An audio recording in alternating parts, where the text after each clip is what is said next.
क्रियाशील ना होने का।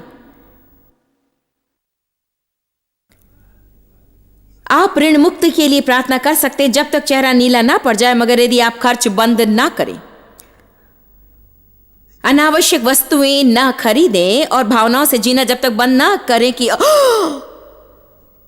ओ ये तो होना ही चाहिए, ओ इसके लिए तो जान दे दें।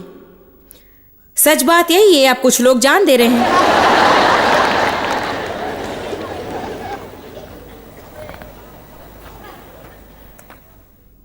आज मैं आपसे बातें करूंगी विवेकशील आर्थिक व्यवस्था पर। बाइबल तो बहुत कुछ कहती है ज्ञान के बारे में। परमेश्वर का वचन कहता है, विशेषकर नीति वचन पढ़ते हुए, कि यदि तुम ज्ञानी हो तो दीर्घायु होगी और तुम स्वस्थ होगे। यदि ज्ञानी हो तो राजा की कृपा मिलेगी, और यदि तुम ज्ञानी हो तो तुम धनी होगे। यही बाइबल कहती है।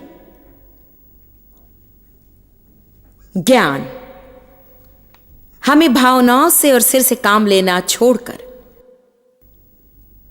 ज्ञान से लेना पड़ेगा। अब ये एक वक्तव्य है जो प्रभु ने मुझे दिया और मेरे ख्याल से रखने योग्य है, सो लिख लीजिए। क्या आपको पैसे चाहिए मगर आप उसका सम्मान नहीं करते? मैं नहीं मानती कि आज हम पैसे को सही मान देते हैं। हम उसे फेंकते रहते हैं और कई चीजों के लिए इस्तेमाल करते हैं जिन्हें हम नालियों में फेंकने वाले हैं। और ऐसी चीजें जो, देखिए कितना धन लोग ऐसी चीजों के लिए इस्तेमाल करते जिनका आनंद वे नहीं लेते। जानते हैं हमारे इस देश में इतना पैसा है। और ईमानदारी की बात है, यद्यपि आपको लगे कि आप निर्धन हैं, संसार के और देशों की तुलना में यहां का हर मनुष्य धनी है, और यह हर सत्य से परम सत्य है। सो शायद अपने को एक निर्धन की तरह आपको नहीं देखना चाहिए और कहना चाहिए कि मैं धनी व्यक्ति हूं। क्योंकि बात मानिए, यदि आप अफ्रीका या तीसरी पृथ्वी के किसी भी देश में जाकर देखें तो आपकी समझ में आएगा आपके पास क्या है। मेरे लिए आश्चर्य की बात है कि दूसरे देशों से जो लोग यहां आकर बसते हैं, जिन तूफानों से वे गुजरे हैं, जो कष्ट उन्होंने उठाए, उनके कारण, घोर दरिद्रता और घटी में जीवन संग्राम के कारण यहां आकर यहां के सुअवसरों के वे लाभ उठाने लगते हैं। मेरी एक सहेली थी जो रोमानिया से आई थी। यहां उसने एक बिजनेस खोल दिया। उसने और उसके पति ने धंधा शुरू किया। उन्होंने परिश्रम किया और उस बिजनेस को फलवंत बनाया। शीघ्र ही वे मकान और भिन्न भिन्न चीजें खरीदने में समर्थ हुए, और उसे बहुत कष्ट उठाने पड़े काम के लिए अच्छे कर्मचारी पाने में। वे समय पर काम पर नहीं आते थे, मनोदशा बुरी होती थी। और उसने मुझसे कहा कि इस देश के लोगों को मैं समझ नहीं पाती। यहां चारों ओर सो अवसर ही सो अवसरों से लोग घिरे हुए हैं और इतना सब कुछ है और कोई कुछ करना नहीं चाहता। उनका बर्ताव ऐसा है मानो काम पर समय से आकर वे कृपा कर रहे।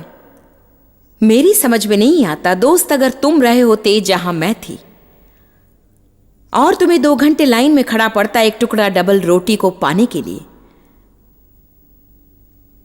तो आज तुम्हारा बर्ताव भिन्न होता।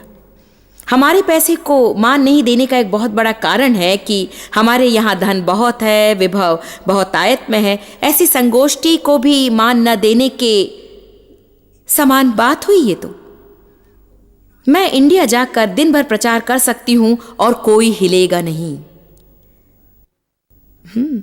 मगर यहां मैं प्रवचन में बढ़िया पॉइंट समझा रही होंगी और दूसरी पंक्ति के ठीक बीच में कोई उठकर कहता है कि मुझे प्यास लगी है,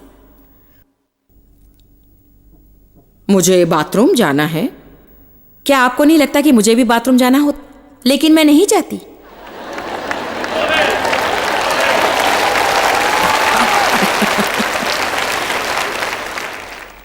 कभी कभी हमारे पास जो है उसका महत्व हम समझ नहीं पाते, क्योंकि इस तरह की एक और संगोष्ठी में आप जा सकते हैं अगले सप्ताह, उसके बाद और उसके बाद वाले सप्ताह रविवार को चर्च जा सकते हैं। शर्म की बात है कि हमारे पास जो है उसे हम मान नहीं दे सकते, ना उसे और पाएं।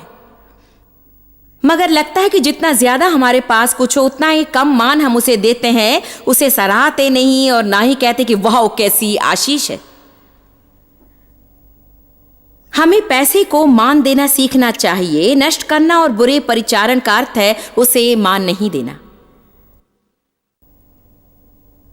हमें समझना चाहिए कि हमारे पास जो है हम उसके मालिक नहीं, ये परमेश्वर की भेंट है। हम परिचारक कहलाते हैं, मगर बर्ताव मालिक जैसा है।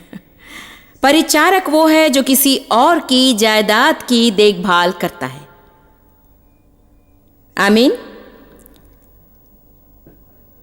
एक लड़की मेरे साथ सदा सफर करती है, जो मेरे पर्स का ख्याल रखती है सभाओं के समय, और वो मेरे पर्स की परिचारिका है और मेरी चीजें उस पर्स में रखी हैं।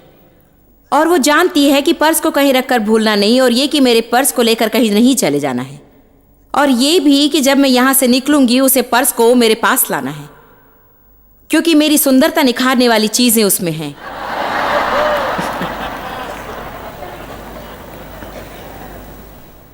ये परिचारक क्या है? इसका उदाहरण है, परिचारक वो है जो दूसरे के लिए कुछ संभालता है, और बाइबल बताती है कि हम परिचारक हैं और हमें उत्तर परिचारण करना है। चीजें नष्ट करना बंद करना चाहिए। यूहन्ना 6:12 में जब लोग खाकर तृप्त हो गए, और ये मुझे भाता है, यीशु ने अपने चेलों से कहा कि बचे हुए टुकड़े बटोर लो कि कुछ फेंका न जाए। और इस मनुष्य को देखिए जो एक और चमत्कार कर सकता था, टुकड़ों को भला जमीन पर से क्यों बटोरता, सब वहीं छोड़कर दूसरी जगह चला जाता और वहां एक और चमत्कार करता।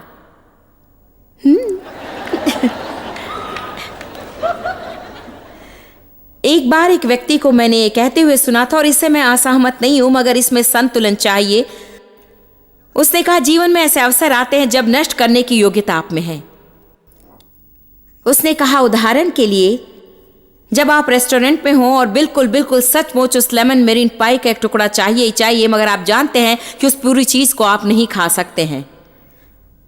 उसने कहा, मेरे ख्याल से अगर पैसे हो तो उसे खरीद कर आधा खा सकते हैं और बाकी वहीं छोड़ दे। नष्ट करने की योग्यता आप में है। इससे मैं असहमत नहीं हूं, मगर जानते मैं क्या करती, मैं उस दूसरे टुकड़े को घर ले जाती, मगर मैं उसे खाने वाली नहीं थी, मैं उसे किसी को दे देती। इन चीजों के लिए परमेश्वर ने मुझे प्रशिक्षण दिया है। मैं व्यस्त हूं और कभी कभी मुझे नहीं लगता कि मेरे पास समय है कि बचे खुचे भोजन की सामग्रियों को बटोरूं और घर जाकर किसी को दे दूं। लेकिन जब हम यहाँ होटल में होते हैं तो हम ऐसा नहीं करते, मगर कई बार हम चीजें वापस जाकर ट्रैवल टीम को देते हैं। पैसे की आस न रखें यदि आप मान देना न जाने। आपके पास चाहे जितना हो, आपको यकीनन और चाहिए। हर कोई बढ़ोतरी चाहता है। सो आप इस समय जीवन में चाहे जिस आर्थिक स्तर पर क्यों न हो, परमेश्वर आपको और देगा यदि आप दिखा दें कि अपनी वस्तुओं के आप अच्छे परिचारक हैं। चीजों को नष्ट ना करें, नष्ट की मनोदशा ना रखें। आइए चलते इफिसियों अध्याय 5:3 पर।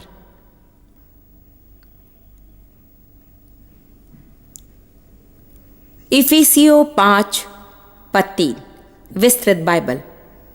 परंतु व्यभिचार, यौन पापाचार, सारे अशुद्ध काम, कामुक, धनी, नष्टतापूर्ण जीवन या फिर लोभ की चर्चा तक तुम में ना हो। इसे जरा फिर से देखें। परंतु व्यभिचार, यौन पापाचार, सारे अशुद्ध काम, कामुक, धनी, नष्टतापूर्ण जीवन या लोभ। मेरे ख्याल से ये तालिका दिलचस्प है जिसमें नष्टता का जिक्र है। व्यभिचार और यौन पापाचार के साथ ये तालिकाबद्ध है। हम सोचेंगे व्यभिचार या यौन पापाचार बड़ी समस्या थी, मगर ये नहीं सोचते कि नष्टता भी कोई बड़ी समस्या है। यहां वो कह रहा है धनी जीवन। ये नहीं कहता कि आप धनी नहीं हो सकते, मगर कहता है कि कामुक और नष्टता पूर्ण नहीं हो सकते। कामुक और नष्टतापूर्ण, आप पैसों के लिए ना ललचिए और ना लोभ कीजिए, केवल परमेश्वर की सेवा कीजिए और अपना सर्वस्व उसे दीजिए और प्रभु आशीष की बरखा करेगा। एक बात सुनिए, मेरी इसमें तन मन से प्रतीति है, परमेश्वर चाहता है कि आप जो भी संभाल सके उसे आपको दे, मगर उसे इतना आपसे प्रेम है कि उसे यह स्वीकार नहीं कि ऐसी चीजें दे दे जो आपको नरक भेज देंगी। और पैसों में और वस्तुओं में धोखे की विशेषता पूरी है। पैसे से आप धोखा खा सकते हैं, पैसा गलत मार्ग पर ले जाता है और ऐसे अवसर आते हैं जब प्रभु आपको चीजें देता है और फिर शीघ्र ही आप उन चीजों को पूजने लगते हैं। कभी कभी हम विश्वास पैसे में रखते हैं और परमेश्वर में से निकाल लेते हैं। मैं एक बात बताती हूँ और मैंने इसके दोनों पहलू देखे हैं। आप यदि मेरी बात सुने तो आज कुछ सीख सकते हैं। मेरे ख्याल से जिनके पास अधिक कुछ नहीं, उनके पास न होने का मुख्य कारण है कि वे पैसे को मान नहीं देते, बहुत नष्ट करते हैं। उनके पास कुछ हो तो भी वे परमेश्वर के बताए मार्ग पर नहीं चलते हैं। प्रभु हमें भिन्न भिन्न स्तरों पर परखता है और परीक्षा में उत्तीर्ण ना हो तो हम अगली स्थिति पर भेजे नहीं जाएंगे। आमीन। ये स्थिरता की मांग है और जागृति की पुकार है। हालेलुया। उसने कहा, यह लोभ की चर्चा तक तुम में ना हो, धन में शक्ति है। हम बिजली के तारों को मान देते हैं, आग को मान देते हैं, पानी को मान देते हैं, खासकर यदि बहुतायत में आए। सामने आने वाली कार को मान देते हैं। तो हमें पैसे की शक्ति को भी मान देना चाहिए। यह हमें राजा बना सकता है या तबाह कर सकता है।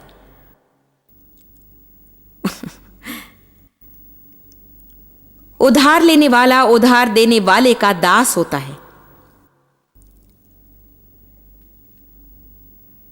प्रतिदिन मैं कहती रहती हूं कि मैं सिर हूं, पूछ नहीं, ऊपर हूं, नीचे नहीं। मैं देशों को उधार देता हूं मगर लेता कभी नहीं। कहना बंद कीजिए, मैं गहरे ऋण में हूं, मैं गहरे ऋण में हूं, मैं गहरे ऋण में हूं, मैं कभी छुटकारा नहीं पाऊंगा। आप में से कुछ अपने मुंह से अपने को दफना रहे हैं। अगर आपकी आम